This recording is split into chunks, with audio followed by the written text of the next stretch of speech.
Tonkotsu, or pork bone broth ramen, is probably the most popular style of ramen outside of Japan, known for its creamy, thick, savory soup stock. While the term Tonkotsu Ramen is usually attributed to the Hakata style popularized by global chains like Ichiran and Ippudo ramen, did you know that the origin of this version of ramen is an even richer style from a city called Kurume? If you haven't already, we recommend first watching Ramen 101. In this video, we'll be going through the history of Kurume ramen, what goes into it, and where you can eat some of the best versions. This is Ramen 131, Kurume Ramen, the origin of tonkotsu.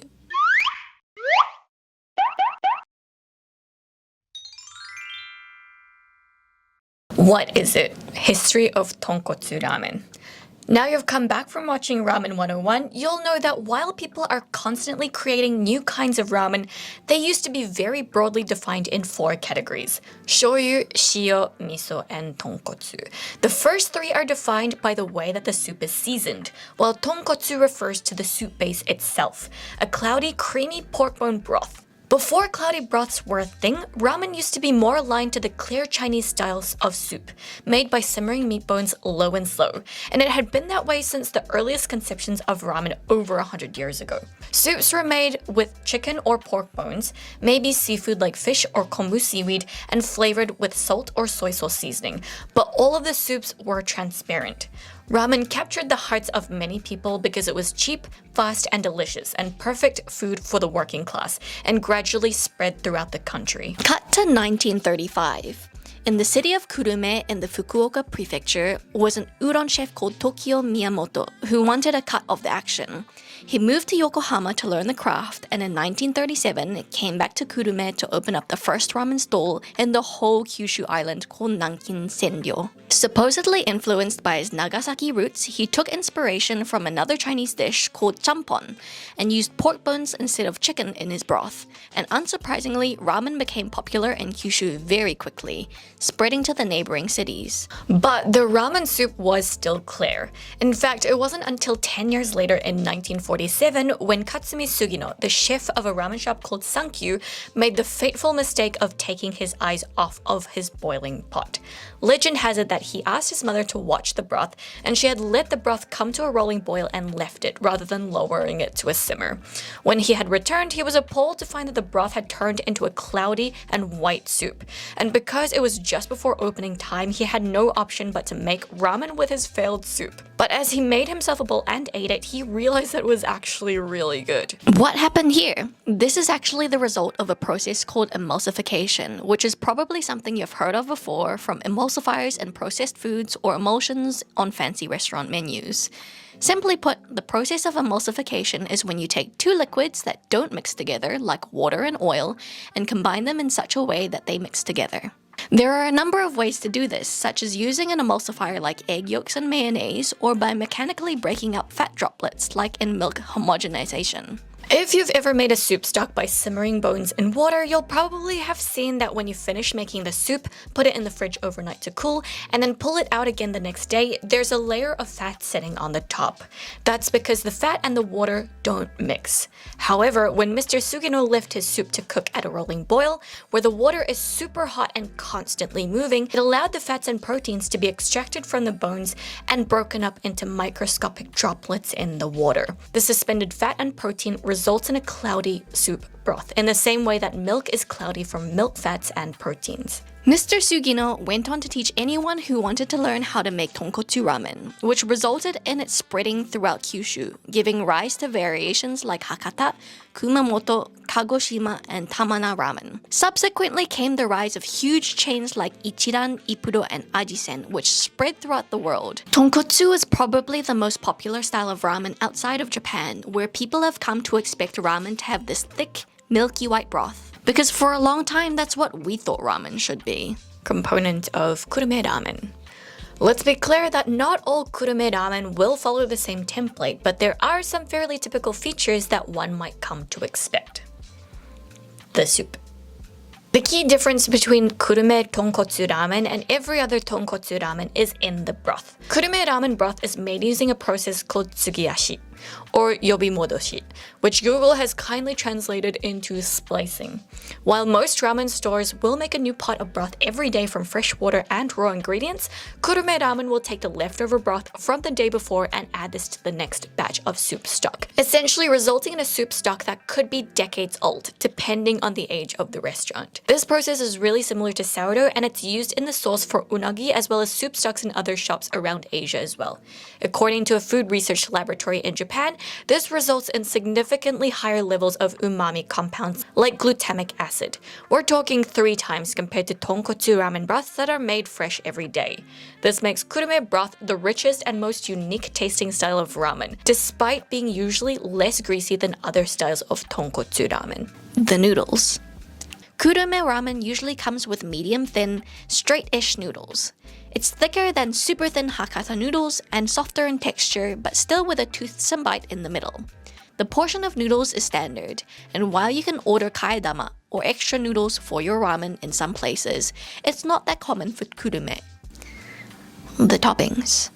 The standard toppings for kurume ramen are typically a slice of chashu pork, some green onion, and kikurage mushrooms. Boiled eggs and nori seaweed are popular additions. Depending on the store, you might also find things like garlic and pickled ginger either already in the soup or as condiments on the side. In the neighboring Saga prefecture, it's not uncommon to add a raw egg to your ramen for an even creamier, milder soup. Don't forget that in Japan, egg farming practices are so good that from a food safety perspective, eggs are safe to eat raw. The shops. Let's talk about some of the shops where you can find Kurume Ramen. And of course, there are plenty to choose from if you're in Kurume. We're not recommending any of these in any particular order, just mentioning a couple worth noting. Number 1.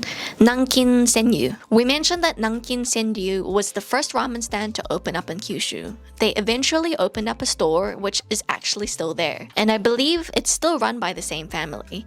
They don't follow exact Kurume ramen expectations with their curly noodles, and they also add menma bamboo shoots. We'll link the information and the address in our blog post link below. The first store to do tonkotsu ramen, Sankyu, however, has since moved from Kurume. Number 2 and 3, I guess. Maruboshi and Maruko. You can't talk about one without discussing the other. Maruboshi Chuka Soba Center, which opened in 1958, and Maruko Ramen Center in 1965, are both famous ramen stores that sit on the National Route 3 highway between Fukuoka and Kurume. Both used to be open 24/7, with Maruboshi being the first known ramen shop in Japan to be open 24 hours. Number 3. A lot of others. With Kurume being the origin of tonkotsu ramen, there are countless ramen stores in Kurume City where you can stop for a bowl of ramen, so don't feel pressured to go out of your way to visit the ones we mentioned before. The big players include Hirose, Seiyoken, Taiho, which had a long-running store in the Shin-Yokohama Ramen Museum, and Honda Shoten. The Kurume tourism page also has a list of tonkotsu ramen around the city that you can visit, along with the details of each restaurant. We'll link that in our post, which you'll find in the description box down below. Where we ate. Maruboshi. A lot of digging led us to Maruboshi, not necessarily as the best kurume tonkotsu ramen, but as a ramen that you can eat when you want something rich, satisfying, filling, and exceptionally cheap. This is not an easy store to get to, as it's about 15 minutes bus ride from the main Kurume station, but you can't miss the store with bright yellow signs and awnings. The characters for Maruboshi mean round or circle, signifying the sun or daytime, and star, indicating nighttime. It alluded to their 24-hour opening time, but due to COVID and other things, they've now cut back to 12 hours a day, 6 days a week, which is still a lot. Even then, you can tell it's a very popular restaurant, an institution in its own right, from the number of people dining, as well as the signed posters of celebrities and artists pasted all over the wall.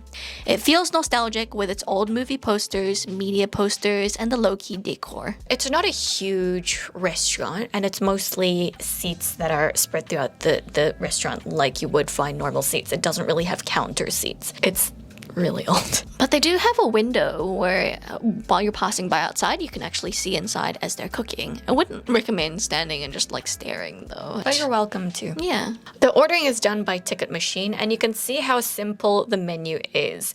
Ramen, extra noodles, large portion of ramen, rice, tofu pocket, onigiri rice bowl, extra meat, egg, spring onions, oden. Really basic. only one kind of ramen. You know that times are hard when this beloved decades-old ramen shop known for their 400 yen ramen were forced to increase their prices over and over to 450 yen in 2021, 500 yen in 2022, and finally 550 yen in 2023. Even then, they haven't compromised on the size of the ramen or even the things that they offer for free, instead turning to alternative forms of income in the form of souvenirs such as t-shirts and pins. Some of the side dishes are free. You have pickles and stewed vegetables. The oden in the vats is not free. You can purchase tickets for these at the vending machine. With the side dishes that are free, it is self-service, but we do ask that you respectfully pick only the things that you'll eat. Avoid wastage. We ordered one bowl each of the basic ramen because that's pretty much all you can order unless you want to get the supersized bowl, which is just not for us. It comes really simply and it's sort of slapdash, which I love. Like, it's not an aesthetic ramen whatsoever. It literally looks like they've just dumped a whole bunch of things into a bowl, which is the best experience, I think, for a ramen this cheap. Because, you know, they do this not because they're careless, but because they have so many people to feed, they're so popular, and they're so relied upon. We love it. It only came with the absolute basics, some, like, literally half a slice of seaweed, some spring onions, and a piece of chashu. Everything was good. But the most shocking thing, which I think you can see from just how we reacted when we actually drank the soup, is just how strong the soup is. When we were walking to the restaurant from the bus stop, you could smell it from like maybe 100 meters away. It was like a big piggy smell that was pretty much just consuming the entire neighborhood. I think they're pretty lucky that they don't have direct neighbors per se. It's sort of just like in a field with some houses I think nearby. it's because of them there's no direct neighbors. Yeah, they're like, people are like, I'm not gonna be set up beside a pig soup shop. But yeah, it is noticeable and it hits you when you walk into the restaurant. And then that's not even enough to prepare you for when you taste the soup itself. Yeah. When we say that it's strong, it's strong. And we're not sure if this is the case for all Kurume Ramen, obviously, but the flavor is so porky, it goes more into the realms of piggy. And it's not for everyone. It's definitely not for everyone. It doesn't feel greasy though. I felt like I drank a reasonable amount of the soup and I wasn't feeling queasy or nauseous afterwards, which can happen if you usually drink too much, you know, fatty. I think it's because it's not as salty as some ramen, but it is still greasy. I mean, we had pork fat lip gloss on our face by the time we left the restaurant, so it's not greasy. The noodles are thin and they're not thin, straight, and reasonably soft. It's really just, the noodles are purely a vessel to feed the soup into you and like dilute how strong the soup is. You can tell that the star of the show is the broth. It makes sense as to why people want pickled ginger, because having that little bit of acid, a little bit of freshness, and that, I guess, the zestiness of pickled ginger would help cut through the soup. But even then, I found it fine without. We do have taste buds of middle-aged men, so the condiments help so much in terms of the enjoyment. Because if it wasn't there, you'd be able to eat it, but I don't think you'd come out feeling like it was the best experience. But because it was there to help cut through the greasiness, then you felt like, oh, I could enjoy the whole bowl beginning to end. The side dishes on the side, where it's just really plain, lightly seasoned vegetables, also just help, like, we were eating a full meal rather than just fat in soup. I don't remember much about the chashu, which I think means that it was fine. You can tell a lot of truckers come by. Like, we're pretty much the only younger.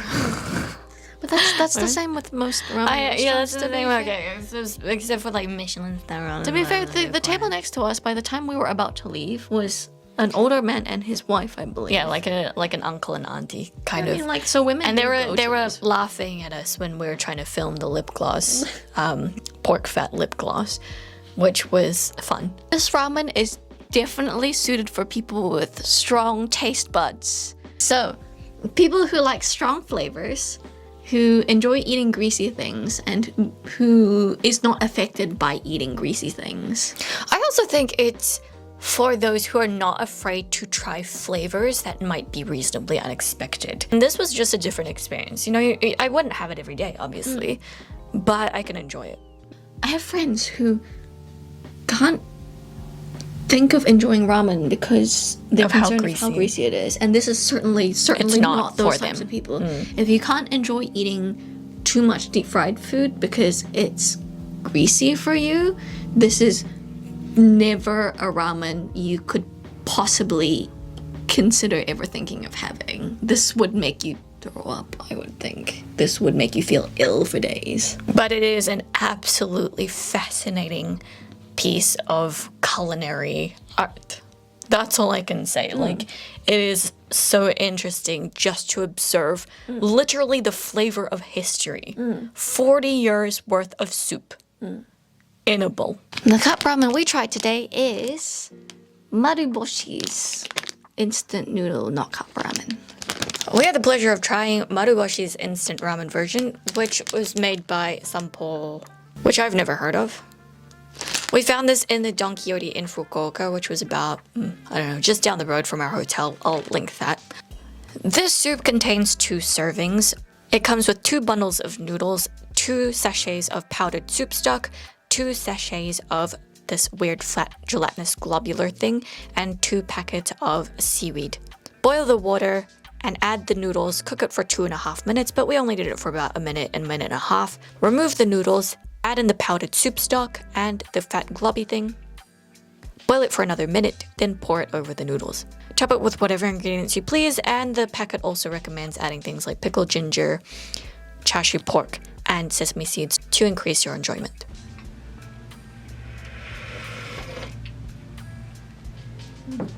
It was tasty, but it did not invoke any memories of our time eating Maruboshi ramen at all. Maruboshi's soup was really porky, really piggy. This one is savory, but not that porky or piggy. It just felt like a good thick soup. In this case, the soup was definitely thickened by the starch of the noodles because the noodles were cooking in the water. It certainly has a different texture from a soup that is thickened by fat.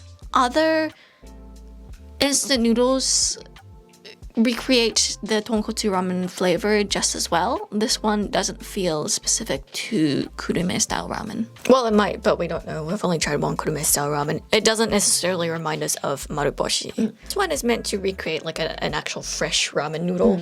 And these guys probably also make noodles that end up going into ramen. A lot of places that make noodles also end up making instant noodles because it's pretty much just dehydrating the noodles just a little bit longer. It's quite salty, but I guess it's fine because you can dilute the soup or not add as much soup stock into the soup as you're eating it. Would I recommend this one? Not so much. It doesn't taste like Maruboshi's ramen, so it wouldn't even give you an actual representation of Kurume ramen. If you ate this and enjoyed it and then went to Maruboshi itself, you might be a little shocked as to the actual difference in flavor. It's a nice enough instant noodle. It's just not the best, and it doesn't really taste like what it's meant to. We're sorry. We're sorry. We're sorry you couldn't enjoy it as much. It's good though. I mean, if you just picked it up, if you just picked it up and you ate it, you're like, okay, it's fine. It's fine. But it doesn't taste like Maruboshi, for sure. Okay, thank you. Back to the video. Just as a reminder, there are many good tonkotsu ramen restaurants in Kurume, so you don't have to go to Maruboshi specifically, especially because it's quite difficult to get to. Just because this ramen might not suit your taste buds, it doesn't mean there aren't ramens coming up that will. So subscribe and wait around to find out what those could be. As much as we love and enjoy tonkotsu ramen chains, it's nice to understand its roots and literally be able to taste the progression and evolution of tonkotsu ramen as we go around Kyushu and eat different regional variations. But what do you think? Did you know about Kurume ramen? Do you think that this is a style of ramen worth traveling all the way to Kurume for? Let us know your thoughts in the comments because we love hearing from you. And as always, all the information that we mentioned will be written out in our blog, linked below, including the locations and websites of the restaurants we mentioned. If you enjoyed this video, stick around for more regional ramen content and follow us on TikTok and Instagram for more short-form content, which isn't going to be in our YouTube videos. Thanks for watching, and we'll see you next time. If you're thinking of going to Japan, we highly recommend getting a Japan Rail Pass for stress-free travel. Check out the description box below for our video guide on how to choose and use the best JR Pass for your travel style. By using our affiliate link, you help to support small creators like us to produce more content for you. Thanks for watching, and we'll see you in the next video. Bye!